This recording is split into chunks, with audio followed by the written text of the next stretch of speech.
رحت لكم النهارده مخصوص الفيوم، وتحديدا في قرية تونس، المكان الواسع الخلاب اللي مناظره كلها جميلة جدا جدا جدا. ازيكم يا اخواتي، احنا هنبدأ رحلتنا النهارده في روف تونس. ده البار يا جماعة زي ما انتم شايفين. طبعا اي مشروب انت عايزه يتعمل لك فيه يا جماعة. الروف اللي احنا هنقعد فيه ده السطح. تعالى يا مصعب، بسم الله. زي ما انتم شايفين في عداد فيها كراسي، وفي هنا قعدة عربي. طبعا لو عايزين نعمل اي نشاط هنا، العاب، اي حاجة، المكان واسع. هنتجمع هنا ونعمل نشاطات حلوة ونشاطات جميلة، ونلعب مثلا كوتشينة، نلعب دومنا، نعمل كل اللي احنا عايزينه في المكان ده براحتنا. أي حد مع عيلته ومعاه بنات، في أماكن مخصصة للمكان ده. صورني صورني وأنا قاعد على القعدة العربي. قمة الانشكاح لما تبقى قاعد كده في وسط الزرع والدنيا حواليك جميلة، وتبقى فرحان وحاسس إنك بتغير مود وبتغير جو. وكل سنة وانتم طيبين، وإن شاء الله جزء سعيد عليكم كلكم. يلا بينا بقى عشان نروح نركب خيل. استنونا في الفيديوهات بتاعت الخيل بقى يا جماعة. طبعا بعد ما نخلص استراحة، الخيل بتستنانا تحت الروف، بننزل نركب.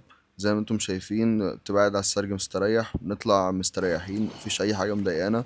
طبعا انت بتتعود على الخيل واحدة واحدة، بنمشي في الطريق دوت طويل لحد ما نوصل للبحر. نتمشى شوية يمين، نتمشى شوية شمال. أهم حاجة بيبقى معانا القائد بتاعنا نتبعه، ونمشي معاه واحدة واحدة لحد ما نوصل، عشان نبقى نوصل في أمان ونوصل مستريحين، ومفيش أي حاجة تضايقنا. بنعدي الطريق وبنخش على الطريق اللي بيودينا لبحيرة قارون، عشان ناخد أحلى فيديوهات وأحلى صور هناك.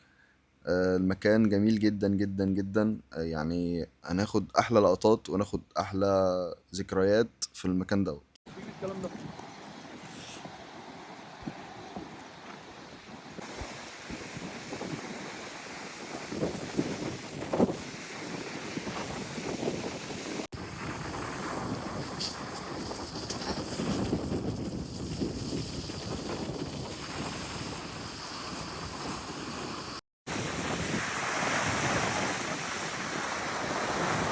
أنا سبتكم في الفترة اللي فاتت تعيشوا الأجواء بكل حماس، بكل راحة، كأنكم هناك.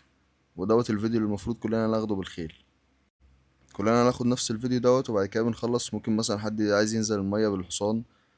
طبعا تعمل حسابك مثلا في هدوم إضافية لو انت هتنزل المية بالحصان، عشان لما نروح الروف تاني تغيرها مثلا وتاخد دش.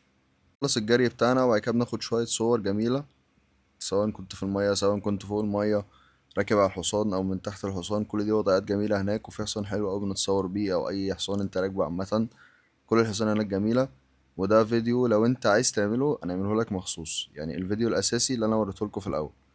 ده فيديو تاني انت لو عايز تعمله بتعمل مخصوص، يعني بيبقى حاجة إضافية فوق الرحلة، زي الفخار كده برضه بيبقى حاجة إضافية فوق الرحلة.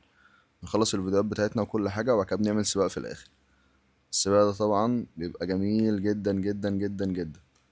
كل الخيل بتتسابق فوق جنب المية، فبيبقى تحفة، وبيبقى إحساس في عالم تاني يعني.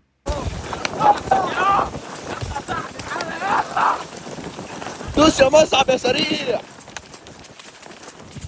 هنا مصعب الخسران بيتصور معايا. قلبي ويا بيرو. بعد ما بنخلص جولتنا بنطلع تاني على الروف في قرية تونس، عشان نرجع نريح ونفطر الفطار بتاعنا الجميل اللذيذ، اللي عبارة عن هتشوفوه كمان شوية. نفضل نتمشى طبعا.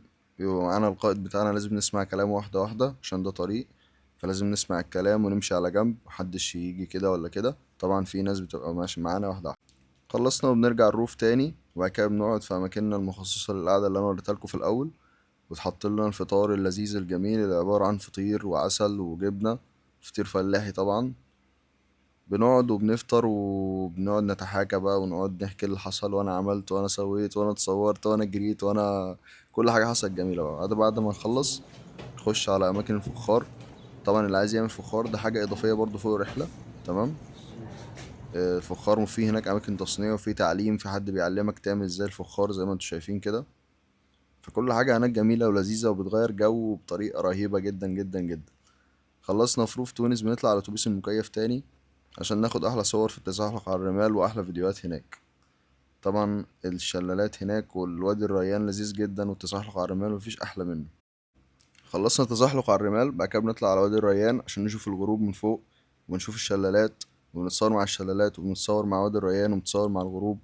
كل دي رحلة لذيذة جميلة جدا، نستناكم فيها إن شاء الله. الحجز على الواتساب، أسيب لكم الرقم تحت.